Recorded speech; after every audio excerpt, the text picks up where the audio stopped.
Hello everyone, आज हम पढ़ेंगे चैप्टर नंबर 6 के कुछ एक्सियोम्स एंड थ्योरम्स। उसके बाद हम क्वेश्चन आंसर्स करेंगे। ठीक है, क्लास 9th का इसका इंट्रोडक्शन पार्ट मैं आपको पिछली वीडियो में दे चुकी हूँ, तो यदि जिसको भी देखना हो तो वो देख सकता है। आज हम पढ़ेंगे ये सारे एक्सियोम्स एंड थ्योरम्स। तो लेट्स बिगिन।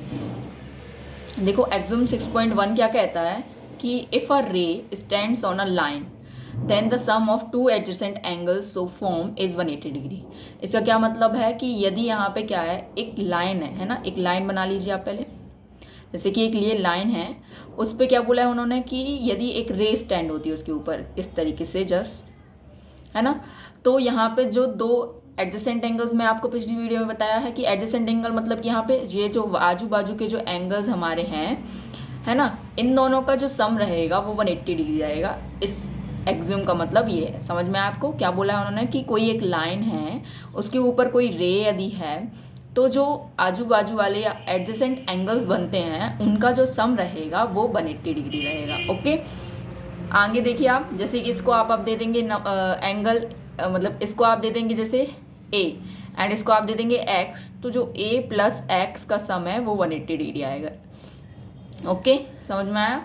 अब इसके बाद में 6.2 एक्सियोम क्या कहता है, if the sum of adjacent angle is 180 degree then the non common arms of the angles form a line. Non common arm, देखो ये जो हमारा है इसका उल्टा है। ये क्या बोला है उन्होंने कि यदि हमारे दो एडजेसेंट एंगल्स हैं, है ना, वो उनका सम यदि 180 डिग्री आ रहा है, तो जो non common arms, non common arms मतलब कैसे, जैसे कि देखो ये आर्म है ना, रे ही हमारी आर्म होती है ना जो एंगल बनाती, तो एक ये एंड एक ये नॉन कॉमन, ये तो हमारी कॉमन है ना, जो एंगल्स बना रहे हैं उसमें ये कॉमन आर्म है। यहाँ पे जो कॉमन नहीं है, मतलब कि जैसे ये एक एंगल बन रहा है और ये एक एंगल बन रहा है, तो इसमें जो कॉमन नहीं है वो कौन सी रे है या फिर आर्म्स है, ये वाली और ये वाली, क्योंकि ये तो दोनों में आ रही है ना, इस वाले एंगल्स में भी और इस वाले एंगल में भी आ रही है। तो नॉन कॉमन कौन सी है, ये वाला और ये वाला रे जो है ना। तो यहाँ पे हम बोल सकते हैं कि जो नॉन कॉमन आर्म्स हैं तो वो लाइन बनाएंगी। कब बनाएंगी, जब एडजेसेंट एंगल का सम 180 डिग्री आएगा, है ना। जैसे कि आप इसी को एग्जांपल ले लीजिए, जैसे कि एक यहाँ पे समझो कि ये रे नहीं है जैसे, है ना, या फिर सॉरी ये समझ लीजिए आप कि ये लाइन नहीं है। ठीक है, एक ये स्ट्रेट लाइन नहीं है, हमने बोला कि एक ये हमारी एक रे है ना यहाँ पे, और ये जो एडजेसेंट एंगल्स है ना इनका सम 180 डिग्री आ रहा है। हमने ये बोल दिया क्या आ गया, 180 डिग्री। जैसे ये x है और ये y है, तो ये x प्लस वाई का सम कितना है, 180 डिग्री है। तो उन्होंने बोला कि यदि हमारा यहाँ पे ये जो दो एंगल्स बन रहे हैं इनका सम 180 डिग्री आएगा, तो ये जो नॉन कॉमन आर्म्स हैं ये हमारी एक लाइन बनाएंगी, तो ये लाइन हो जाएगा। जस्ट इसका उल्टा है। ठीक है, ये दोनों अपोजिट हैं आपस में। मैं आपको रिकॉल करा देती हूँ। जैसे ये क्या है हमारा कि एक लाइन पे यदि कोई एक रे हमारी है और उसके जो एडजेसेंट एंगल्स हैं वो 180 डिग्री का सम बनाएंगे यदि एक लाइन के ऊपर इस तरीके से रे गिर रही है। ठीक है, और इससे उल्टा ये है कि यहाँ पे यदि दो एडजेसेंट एंगल का सम 180 डिग्री आता है तो वो लाइन बनेगी। ठीक है, ओके। तो थ्योरम 6.1 देखिए आप। थ्योरम 6.1 क्या कहते हैं कि यदि दो लाइंस इंटरसेक्ट कर रही हैं आपस में, तो जो उनके वर्टिकली अपोजिट एंगल्स बनेंगे वो इक्वल होंगे। दो लाइंस आप इंटरसेक्ट कैसे कराएंगे, जैसे कि ये लाइन है और एक ये किसी भी तरीके से लाइन इंटरसेक्ट कर रही है, ये जो इंटरसेक्टिंग पॉइंट है ना, यहाँ पे क्या होगा, जो हमारे वर्टिकली अपोजिट मैंने बताया था क्या, अपोजिट मतलब कि इसके आमने सामने वाले एंगल, यदि कोई भी लाइंस इंटरसेक्ट करती हैं तो जो उसके अपोजिट एंगल्स हैं वो वर्टिकली अपोजिट एंगल्स कहलाते हैं और वो हमारे कैसे रहेंगे, इक्वल रहेंगे। ओके, ये वाला एंगल इसके इक्वल एंड ये जो एंगल है वो इसके इक्वल रहेगा। समझ में आया आपको।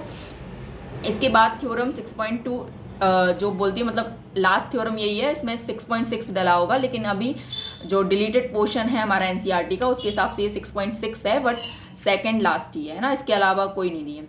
तो lines which are parallel to the same line are parallel to each other. इसका मतलब क्या है कि जैसे कि कोई लाइन है, आप समझ लीजिए जैसे ये लाइन है, ओके, ये हमारी किसके, ये समझ लिया आप एल लाइन है और ये एम के पैरेलल है। किसके पैरेलल है, एम के पैरेलल है।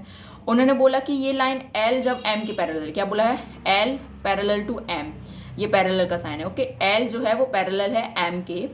आई होप कि आपको पैरेलल का मतलब पता होगा, मैंने पिछले वीडियो में डाला है। ठीक है, समझा भी है उसमें पैरेलल लाइंस क्या होती हैं। तो एल यदि line M, L line M के पैरेलल है, तो यहाँ पे उन्होंने बोला क्या कि यहाँ पे कोई एक लाइन और है जिसका नाम दे दीजिए आप एन दे दीजिए, ठीक है।